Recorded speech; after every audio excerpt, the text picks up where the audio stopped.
Good morning students, सेडशल Hindi high school के home learning programme में आप सभी का स्वागत है। मैं वंजारा आशा। आज हम कक्षा 9 का काव्य कबीर और सखिया और सबद के पद पढ़ेंगे। अब हम कवि का परिचय देखेंगे।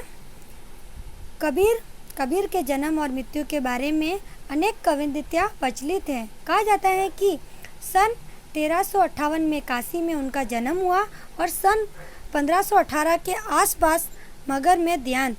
कबीर ने विविध शिक्षा नहीं पाई, परंतु सत्संग, पठन और तथा अनुभव उन्होंने ज्ञान प्राप्त किया था।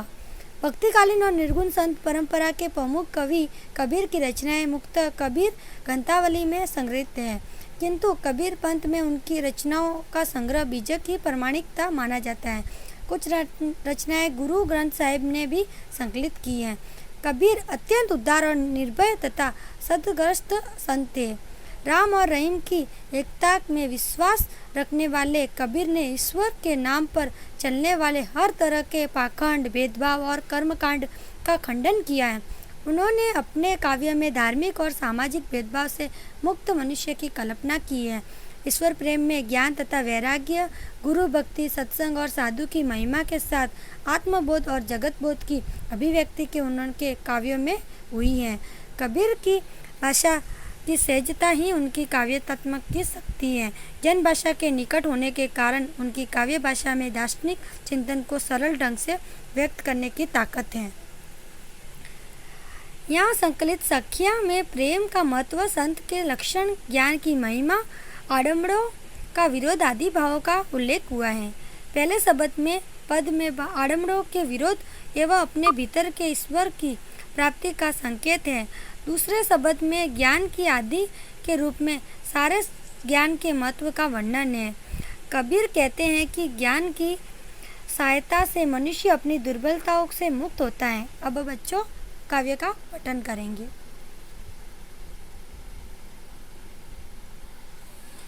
मान सरोवर सुबर जल, हंसा केली कराई, मुक्ता फल मुक्ता चुगे, अब उड़ित अनंत जाई। यहाँ सुबक का अर्थ है पूरी तरह भरा हुआ, और केली का अर्थ है कीड़ा, और मुक्ता फल का अर्थ है मोती प्रभु की भक्ति, अनंत का अर्थ है अन्य कहीं और। अब इसका भावार्थ देखेंगे।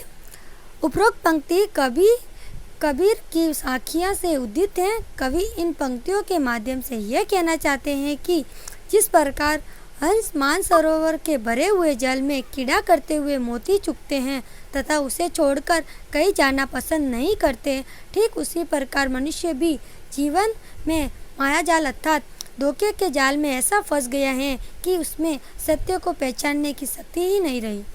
बच्चों अब हम दूसरा दोहा देखेंगे। प्रेमी ढूंढत में फिरो, प्रेमी मिले ना कोई, प्रेमी को प्रेमी मिले सब विष अमृत होई।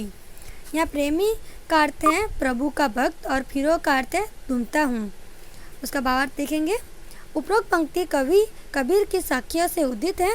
कवि इन पंक्तियों के माध्यम से यह कहना चाहते हैं कि प्रेमी रूपी ईश्वर को हर जगह तलाशते हैं, परंतु सफलता हाथ नहीं लगी।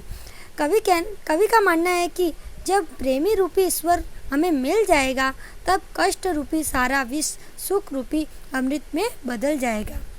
अब हम तीसरा दोहा देखेंगे। हस्ती चढ़ी ज्ञान को सेज दुलारचा डारी, श्वासन रूपी संसार भौकन दे जग मारी। यहाँ हस्ती का अर्थ है हाथी, दुलाचारी का अर्थ है कालीन, और श्वासन का अर्थ है कुत्ता, और भौकन का अर्थ है भौंकना। उपरोक्त पंक्ति कबीर की साखियों से उद्धित है। कवि इन पंक्तियों के माध्यम से यह कहना चाहते हैं कि साधना रूपी एक आसन बिछाकर मनुष्य को सदा अपने ज्ञानी को हाथी के समान बड़ा और विशाल काया बनाने का प्रयत्न करना चाहिए, अर्थात ज्ञान अर्जन पर अपना ध्यान केंद्रित करना चाहिए। कवि संसार की तुलना कुत्तों से करते हुए कहते हैं कि ये तुम पर भौंकते ही रहेंगे, अर्थात तुम्हारी निंदा करते ही रहेंगे, अंत इन पर ध्यान देना मूर्खता है, वे एक दिन स्वयं चुप हो जाएंगे।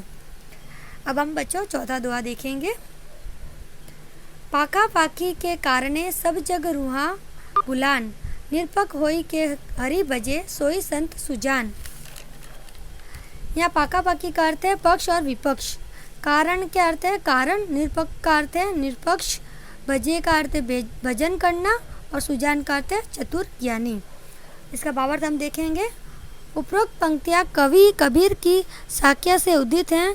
कवि की इन पंक्तियों के माध्यम से यह कहना चाहते हैं कि सही मानो तो मैं सच्चा मनुष्य या संत वही हैं जो बिना किसी भेदभाव के अर्थात निरपेक्ष रूप से ईश्वर की भक्ति भजन में लीन है, वरना लोग ईश्वर को भूलकर पक्ष विपक्ष को भूमिका निभाते हुए आपस में लड़ते रहते हैं। ईर्ष्या की भावना चरम कष्ट पर पहुंच गई है। बच्चों, अब हम 5वां दोहा देखेंगे। हिंदू मुआ राम कही मुसलमान खुदाई, कहे कबीर सो जीवता जो दहू के निकट न जाई। मुआ का अर्थ मर गया, सो जीवता का अर्थ वहीं जाता है और दहू का अर्थ दोनों। उपरोक्त पंक्ति में कवि कबीर की सखियों से उद्धृत हैं।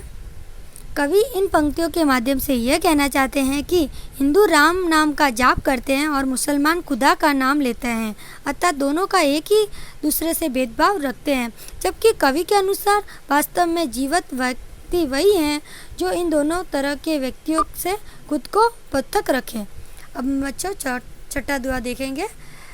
काबा फिरी काशी भया राहिम भया रहीम, मोटा चुन मैदा भया बेटी कबीरा जिम।